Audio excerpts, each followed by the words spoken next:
From the center of the universe, Toronto, Ontario, Canada, this is the SDM Show with your host, Rob Cairns. The SDM Show focuses on business, life, productivity, digital marketing, WordPress, and more. Sit back, relax, grab your favorite drink, and enjoy the show. Here is Rob. Hey everybody, Rob Cairns here. I'm the founder, CEO, and chief creator of Amazing Ideas at Stunning Digital Marketing. In today's podcast, I sit down with Ravi Jayagopal and we talk about his book on digital marketing. Sit back, relax, and enjoy this conversation full of solid gold.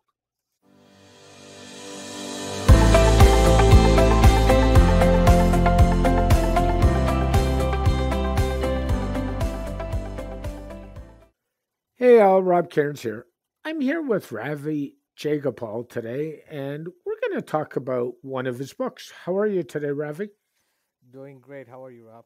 I'm doing good for a Monday as we record. It's been a busy week, so we'll see how that plays out. You wrote this really good book, which I've read actually twice now, believe it or not, called, and I'm going to throw some acronyms out there and get you to explain it. It's Dogpoo and Dosa. And what do those acronyms stand for? So, Dogpoo stands for Do Once, Get Paid Only Once. So, DOGPOO. And Yep. Dosa is DOSAA, stands for Do Once, Sell Again and Again. So, Yep.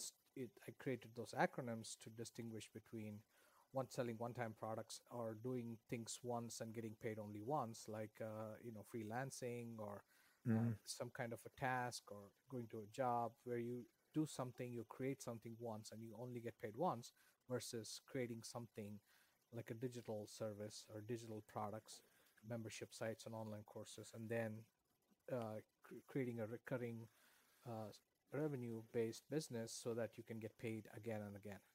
yeah. Which is always the best way because anybody who understands marketing knows that to have a reoccurring client is cheaper from a cost of acquisition than to acquire a new client.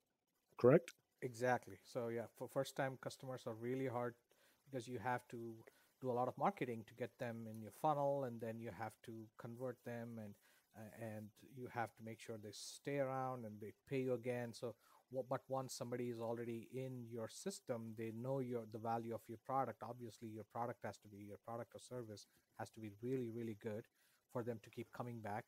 But if that's the case, then you're better off marketing to your existing customers than always trying to go in search of new customers. You have to do as well, but you can't focus all of your marketing only on finding new customers who only pay once, and then now you're back at square one the next month where you're now looking for new customers. If they don't come, then you don't get paid.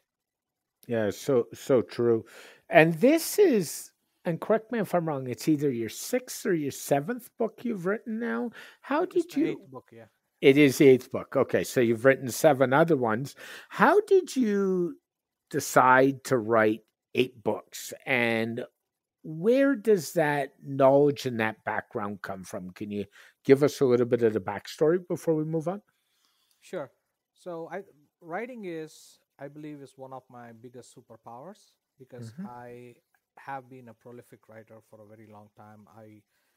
And it also helps that I can type at a very fast speed, like 105 words per minute.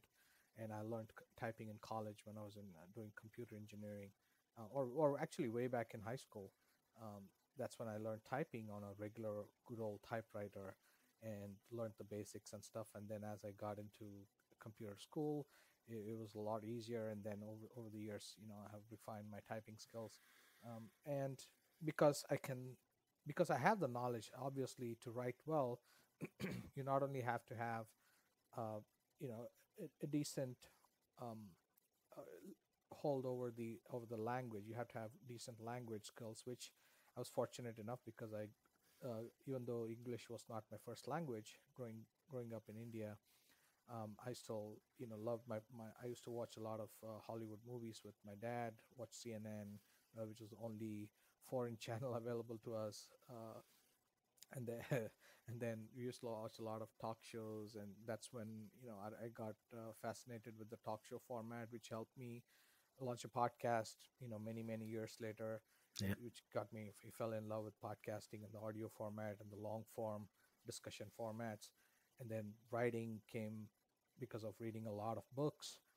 And my father was also a writer himself in one of our native languages in India, in Canada, and so I kind of I think I might have the writer's gene in me. I don't know if that's true, but a writer's gene getting passed on. But maybe the love of writing was always there, and that helped me. And the more I learned, and the more I wanted to share, and I wrote my first book in 2007. It took me about 3 to 4 years, I think, in total to write it, because I was writing a page a day, sometimes a page a week, because I had a full time job. I was commuting to New York City. I lived in Austin, in New York, and I had to take two trains, a metro train, and then two subway trains, and then a 10-minute walk to get to downtown New York, and then where I was working in different consulting jobs, and then at one point I worked for the city of New York. So while doing all that, I would I had nothing to do on the train. It was like a 45, 50-minute Yeah. train ride. So I'd pull out my laptop, and I would start typing. And it was actually a blessing that I did not have Wi-Fi at the time. And even though, in fact, I did not know that I could get Wi-Fi card for which I could use on the train, which actually turned out to be great for me, because if I had, probably I would have wasted time going online and websites and stuff, even though there was no Facebook at the time. So I said, what's the best thing I can do offline for 50 minutes? And that's read a book, some technical book. I was still learning, coding and everything else. I was always learning coding. And I started typing up, and I said, you know what, I'm going to write my first book, because I thought it was very important to, for, to, for my, to, to be perceived as an authority and an expert. A book is very helpful. It's one of the best business cards you can have in terms of being an author. And at the time, self-publishing was really becoming stronger, and the vanity publishing concept was slowly dying, that if you self-published, that you are a vanity publisher, that you just want to promote yourself, kind of thing. So that Seth Godin and all these great thinkers and Yeah. bloggers, they were starting to change how people thought about publishing. And I said, I'm going to write my first book. And after that, for nearly 10 years, I did not write another book, because I was super focused on my business. And then 2010, my wife and I, we both quit lucrative jobs in New York, and we moved to San Diego once we became full-time and got our a green card and everything else. So, and then for many years it was about the business and focusing on it. And then my wife started taking over the company, the technical aspects, the development and support and all those things. So that freed up a bunch of time for me. Then that's when I said, okay, let's branch out into newer things. I started coaching and consulting, and wanted to write more books, and started a podcast. This all around 2015. Mm. And that's how There's I a got writing there's a more couple books. of things you said that really resonate with me. One is you were a coder. I I don't know if you know, but I'll share, and many of my listeners know. I am an old time COBOL programmer before I got into marketing and web stuff. So I was originally a PA by trade. The other thing you were talking about was when you started your podcast, you listened to talk radio. And it's funny when you say that, because that's what got me into podcasting originally. I was a growing up, and I actually grew up in Montreal, not Toronto, where I am now. I was an avid AM radio listener for talk radio. So you make the transition from AM radio to listening to podcasts and audiobooks, and then it, if you like that format, that's easy to start.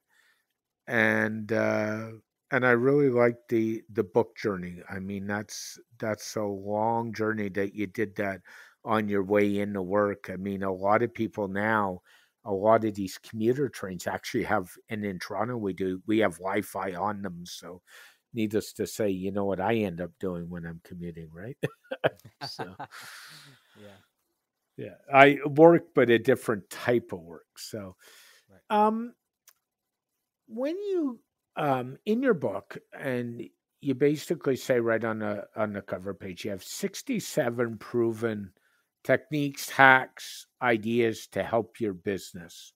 What do you think is the most important idea in the book?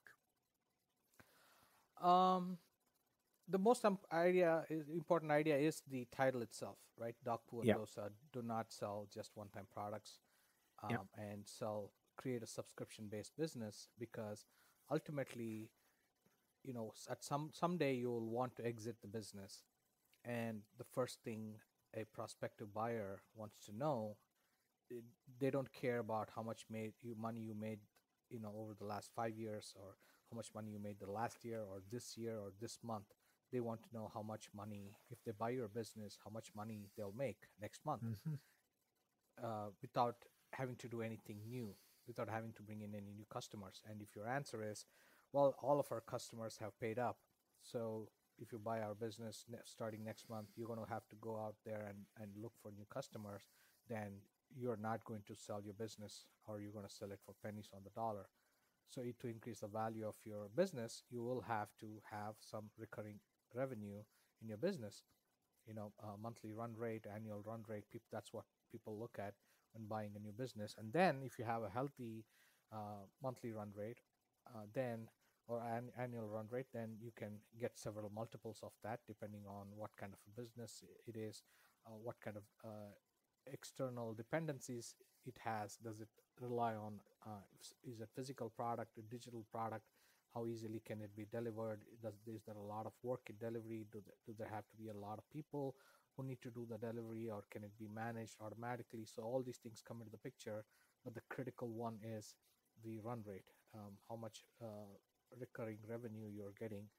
So that's probably the most important part. And then I go into, there's so many other aspects of digital marketing. I get into, like, sell first, create later, which is, you don't want to create a go off and create a product or service or a course that, takes 6 months, 8 months to create a new course, and then you find out you can't sell it, nobody wants it, right? You launch it and it's crickets.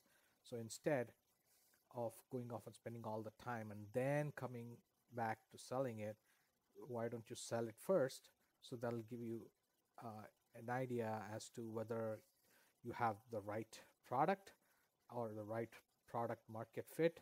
Are you in touch with the right audience? Is your social network filled with people who are just friends and family who probably won't buy, or do you have prospective buyers on it? Are you connecting to the right community? So it allows you to validate your product, your audience, and so many other things, and your ability to sell, because now you have to put an offer together. Because offer is not just the product, right? It's the whole package, from the hmm, heading to the subheads and the sales copy and the pricing table, the different yep, options. So you yep. put the whole, so it allows you to validate that. So that's one of the big things that a lot of people have said that they found very useful. Yeah, I have a mentor who years ago I took, not years ago, in the last 10 years I took some digital courses through, and he was very much of that belief. When you create a course, he'd say, if you're creating a 10-week course or 12-week course, don't worry about anything past the first week or the second week, because that will help you validate it and then create the content as you go if you have to the first time through.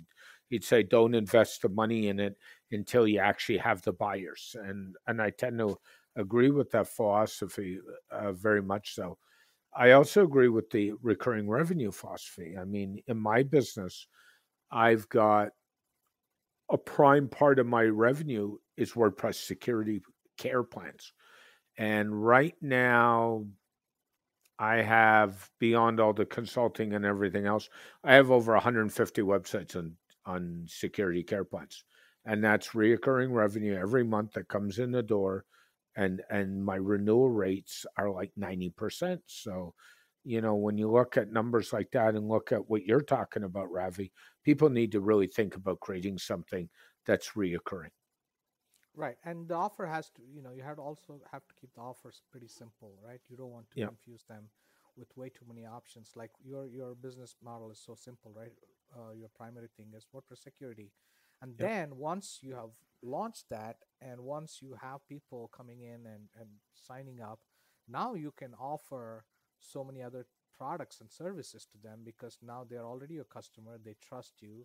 They Hmm. probably give you access to their WordPress websites, and so now there's a different level of trust when somebody gives you access to their back end of their business website. So now you have the trust. So now you can say, hey, we offer this additional thing. So those are upsells. And you can always add on services later on. And that's another thing that one of the most useful chapters from my perspective is also a chapter called Go Deep, Then Wide, Yeah. where I talk about you need to go deep first and focus on one vertical, and then you can branch out into several other areas and offer upsells and everything else, just like Google started with search, and now they're from everywhere, from cars to space to everything else they want to do. But they always mastered the search first and then tried to go wide. So true. And what people don't realize is if you can get that reoccurring revenue in place, it will take care of itself if you take care of your customers. And that's the important thing. I mean, we were talking in the pre show, the cost per acquisition of an existing customer is way less than trying to acquire a new customer. And frankly, it's something the telecoms industry in Canada and the US just don't get. They're all out there trying to get new customers and offering them deals. Well, if they offered some of their, existing customers some deals, maybe their profits would actually go up, not down, right? Right, right, exactly. One of my favorite chapters in the book was a uh, chapter type that you talked about was ad revenue is not a reliable business model. And I so love that statement. And from somebody that's run a lot of pay per click ads for clients over the years, I get that. Do you want to touch on that a little bit and why that's important? Sure. So that came out of me being deeply connected in the podcasting industry, where so many podcasters, their holy grail is to build a large audience and then Hmm. be able to get sponsors. And it's the same with a lot of bloggers. It's gone down now, but earlier in the blogging years, the big deal was, you know, write a create a blog that gets a lot of traffic and then sell AdSense ads.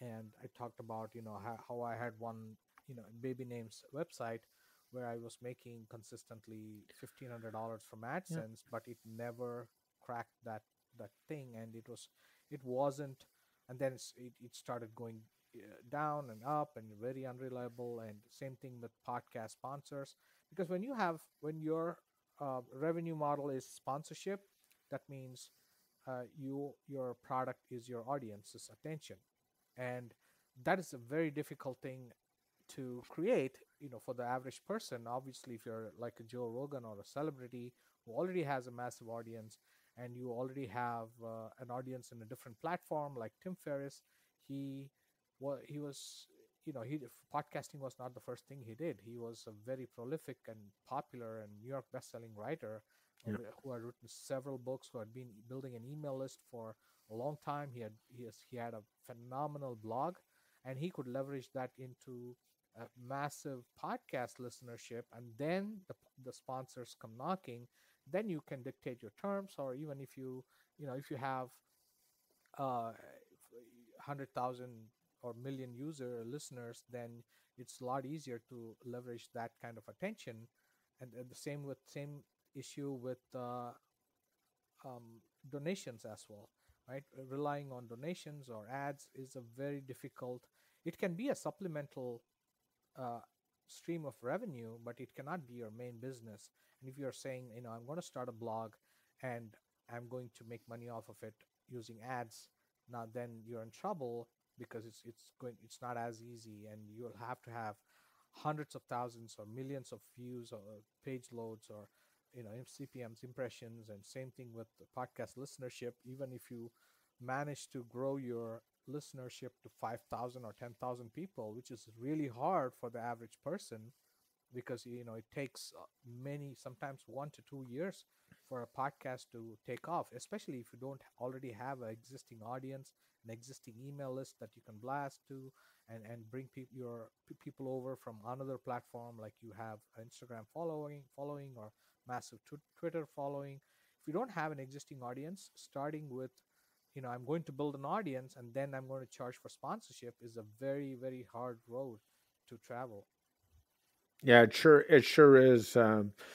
Most people don't understand, and even doing stuff like doing the podcast in the first place, like the average podcaster never gets past like 10 or 11 episodes, because most people who get into that model don't understand how much work they look in and say, oh, Rob and Ravi will jump on a call, they'll record in 30 minutes, they'll be done. That's the end of it. And every time somebody says that to me, I shake my head at them and say, really? Right. It's there's work. I mean, I one of the things I do is I don't do a lot of editing in the conversation with a guest on a podcast, but I have to add trailers, I have to add headers.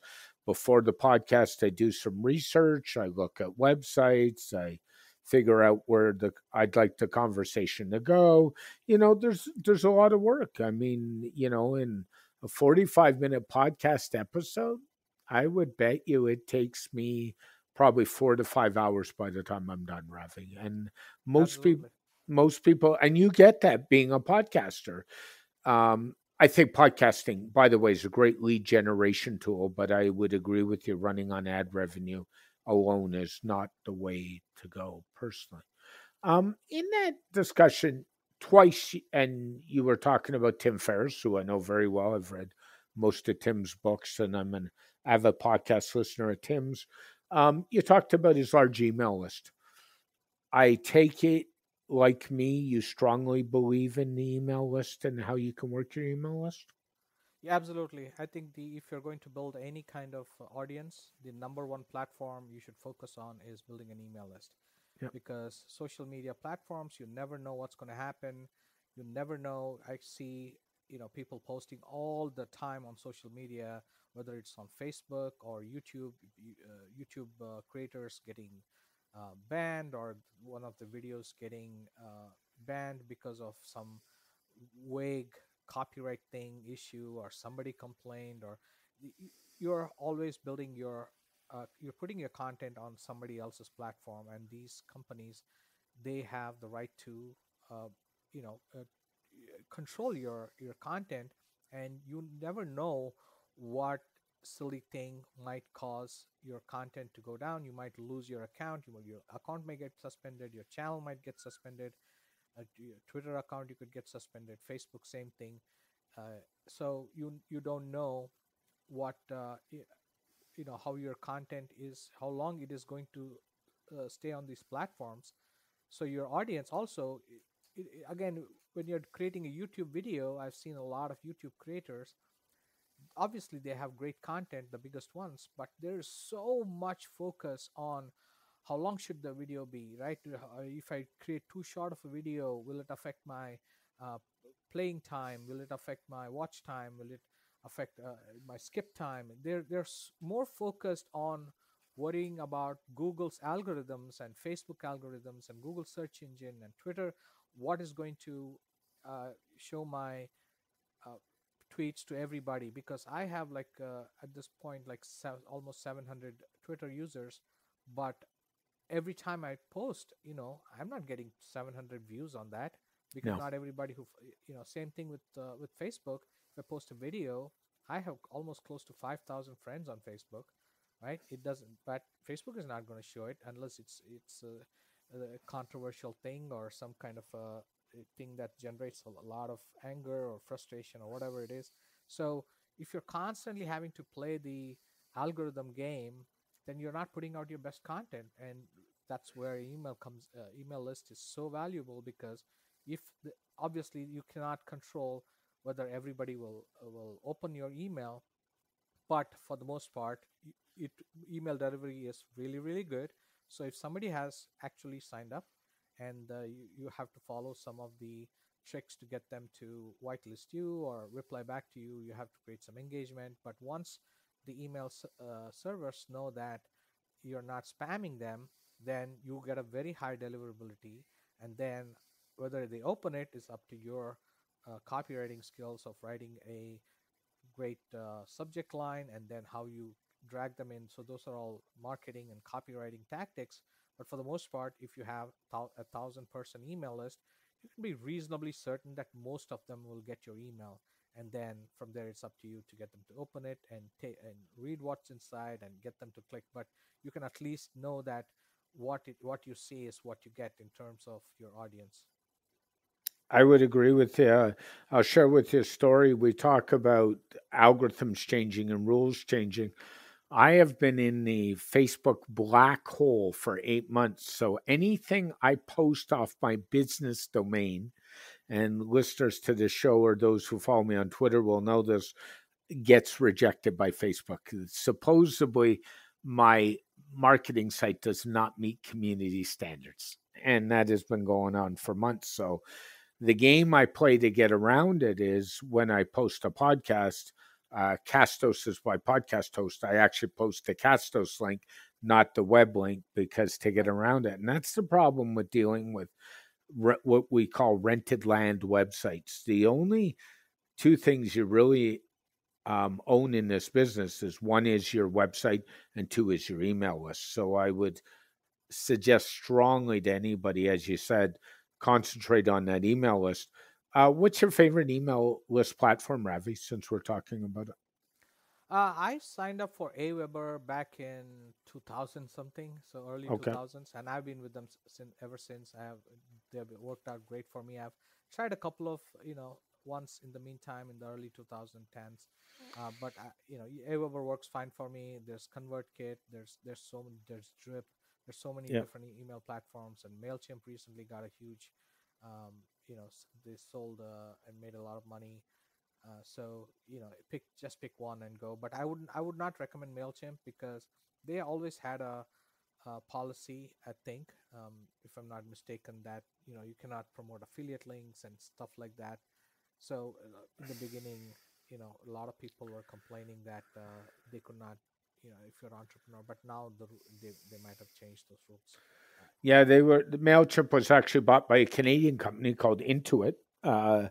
And they were bought, I believe the price, if I recall, was $6 billion US, which is interesting. The second biggest buy that Intuit's made. Their previous biggest buy was a company called Credit Karma out of the States. They paid $3 billion for.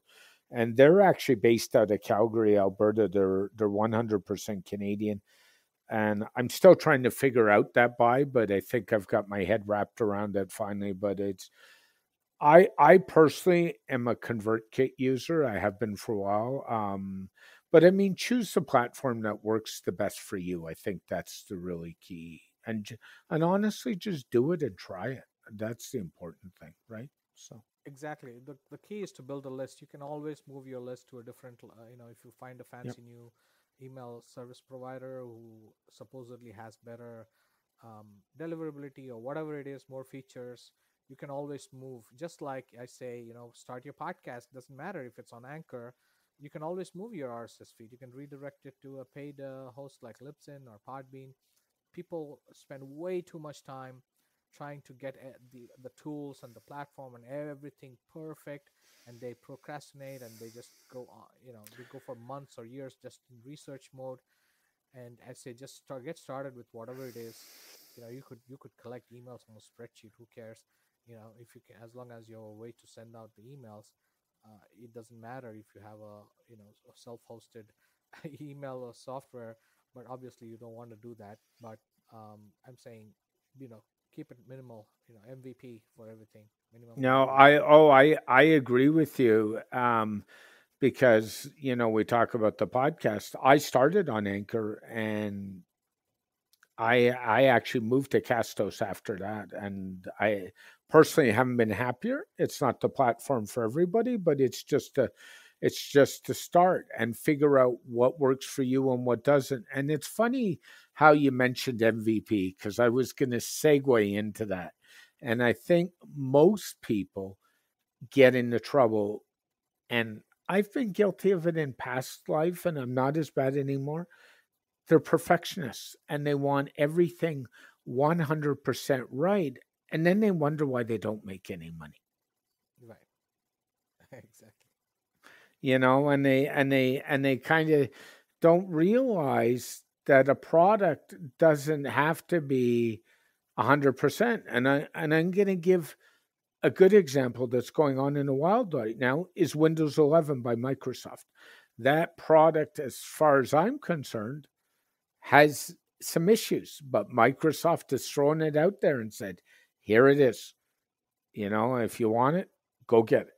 And the reason they've done that is because they recognize that nothing is ever 100% before you do it. Because if you keep going for 100%, as far as I'm concerned, you will never launch anything as long as you live.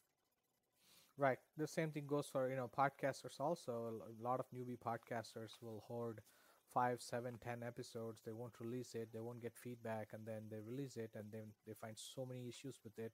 Now they have to go back and fix 10 episodes, which will be really hard to do. Instead, if you just launch with one episode, Yeah. which is a very controversial thing that I've been, promoting for a long time, because a lot of so-called gurus were promoting, launch 7 episodes together so that you'll get a lot of juice in the search and stuff. Nothing matters, because people, when they subscribe, only the latest episode gets downloaded automatically. So just launch with one, get feedback, get listener feedback, ask people for feedback. That's the most important thing, whether it's the first episode of a Hmm. podcast or first video, whatever it is. And same thing with writing a Kindle book as well. There's so many ways to just get start. You just open up Google Docs and start writing today. You don't have to wait for anything fancy. No, it's so true. And use the podcast example. And the other thing to do is, while you're doing any of this marketing stuff, is build your community and spend time in the community that you serve and be helpful to people. Like, people don't, I think people don't get that if you be helpful, and then when you reach out to somebody and say, "Hey, I think you'd be a really great podcast guest," and I'll give you an example. I just recently did an interview with Brian Gardner. Brian's somebody who's well known in the WordPress space, founded Studio Press, works for WP Engine. I mean, but the thing is, the more you give back, the more approachable people are. And frankly, people buy and choose to work with the people they like, not for the technology and not for the information. Right, right, exactly. Things have changed. So I have to ask you the question. You've written 8 books. Are you working on a ninth? No, not right now. I No. the eighth book is I position it in such a way that a lot of the new tactics and stuff Yeah. that I come up with, I could probably roll it into the this one, or I can wait for another 2 years and package another 20, 30, 40 tips and hacks and everything else, and come out with a second version, or second edition, part 2 kind of thing.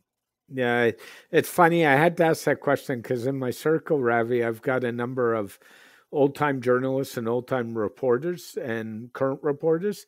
And the thing about writers is writers never die. They never retire. They just keep writing. Yeah, I'm it's probably gonna come up with a few other different ideas. I already have something going on in my head, but I'm gonna take a few months off, because like we were talking about in the pre-call, now that the pandemic is getting better and Yeah. people are getting back to work, and my coaching business has started booming, so now I have to take care of my clients, and so a lot of other things going on. But I will definitely, but I don't stop writing, even though I might not come out with a book in the next 6 months. I would have probably ended up writing and podcasting and YouTubing and creating so much content. I'm creating so much content on a day-to-day basis. on different platforms that I make a note of everything. Everything is in a notepad. All I have to do is just repurpose it, and I can have a book, ready to go in like within a week. Yeah, yeah, yeah. If somebody wants to get a hold of you or find out where to find your books, where's the best way, Ravi? My website is subscribeme.fm. That's my podcast name as well. If you want to check out my podcast, just search for subscribeme.fm as one word in your podcast app.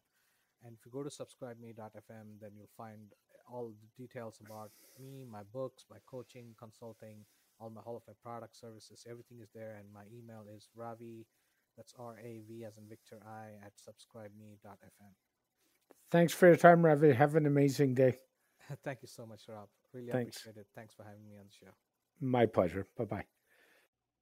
A very special thank you to Ravi for joining me on this week's podcast. Be sure to pick up his latest book. Thank you for listening to this edition of the SDM Show. The SDM Show is brought to you by Rob Cairns and Stunning Digital Marketing. For more information about Rob Cairns and Stunning Digital Marketing, go to stunningdigitalmarketing.info. From here, you can connect to us on social media, go to our website, and even go to the podcast to subscribe. This podcast is dedicated to my late father, Bruce Cairns. Dad, I miss you very much. Keep your feet on the ground, keep reaching for the stars, make your business succeed.